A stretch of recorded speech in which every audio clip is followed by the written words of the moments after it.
This is your $1,200 stimulus check update and the latest stimulus news. As always, my videos pertain to everybody, but I like to look out for the underdog, including those people in the following categories: SSI, supplemental security income, Social Security recipients, whether it's retirement, disability, or survivors, VA beneficiaries, and low income or even no income.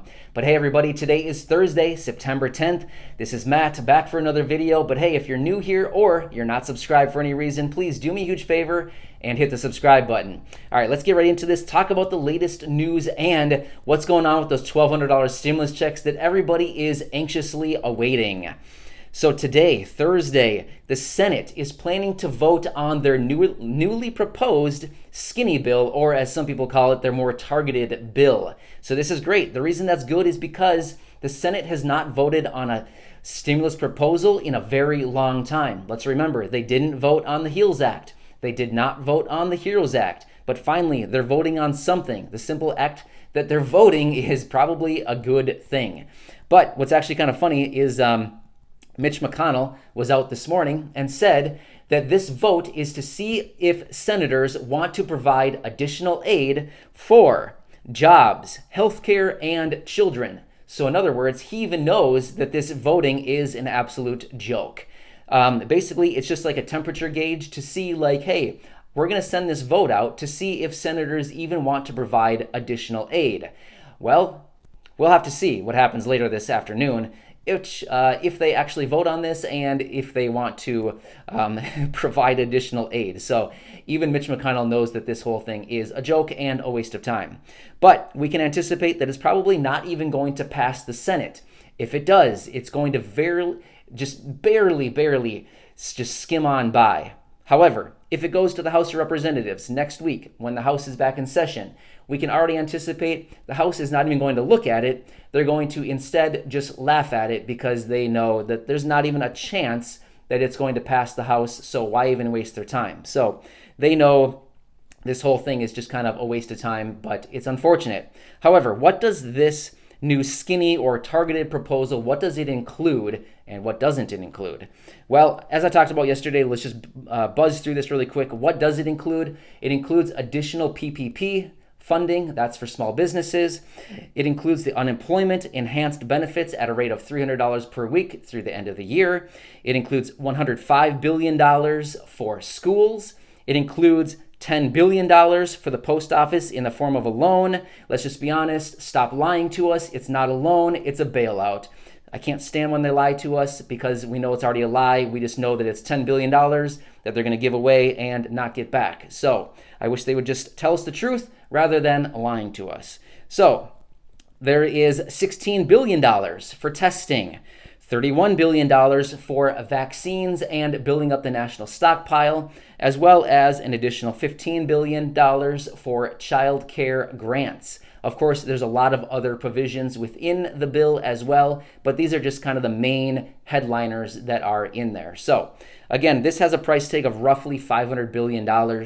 As we noted yesterday, this proposal does not, as it currently stands, does not include those $1,200 stimulus checks. However, President Trump, I think this is interesting. President Trump has been keeping his eyes on that roughly $300 billion that was unused from the CARES Act, that $2.2 trillion CARES Act that was passed back in March. He's keeping an eye on this, and he's kind of starting to check out his executive authority to potentially redirect that. So I'm really interested to see what he's going to come up with.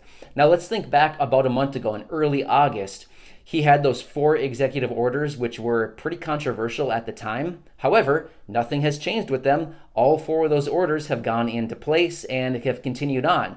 Although there were a lot of people opposing what he did back then, yes, of course, those executive orders went into action. So I think he's kind of looking at his different options thinking, hey, I could use my executive authority to potentially grab that $300 billion, which he doesn't even need $300 billion to send out stimulus checks. He only needs about $250 billion. He could be keeping his eyes on that money and thinking, what are my options to just go ahead and send out stimulus checks without even asking Congress for their approval? Even though he has asked for their approval, if they don't kind of move on this and do something, he may just think, I'm just going to go ahead and do it.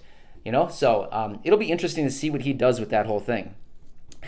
This morning, the jobless claims were released. Again, this is a number that is released every Thursday morning. It's a jobless claims. In other words, it's just a number that's released telling the number of people that applied for unemployment benefits in the course of 1 week. Well, that number came out this morning.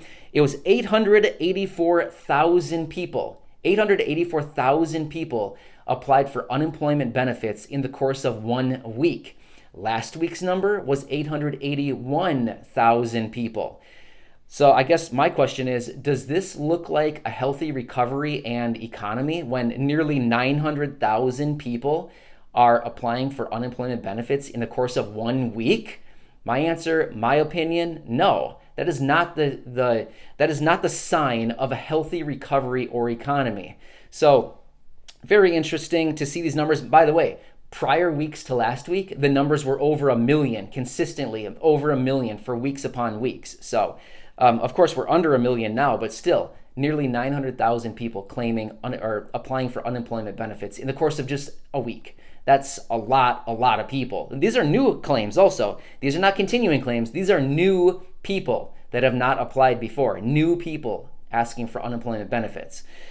So, yeah, interesting stuff. We'll have to see what the Senate comes up with later this afternoon, how that vote goes. I think it's going to be a little bit funny because if it doesn't even pass the Senate, I mean, clearly it's dead on arrival, and they would need to go back to the drawing board and add some more additions to this, or maybe get some feedback from people that have not voted on it and voted against it, and just ask them like, hey, are you not supporting this because it doesn't have, XYZ, or are you not supporting it because you don't believe in additional stimulus, or, what's the deal? Let's get some feedback here. Let's kind of get this thing moving because, as we know, we're facing another recess in about a month. So just like we were facing back in July, if the Senate doesn't do anything, or I shouldn't say the Senate, if Congress doesn't do anything here in the next 4 weeks or so, they go on recess for another month. Another month. It must be rough. You work for about 3 weeks and you get a month off. I mean, that's the kind of job I want.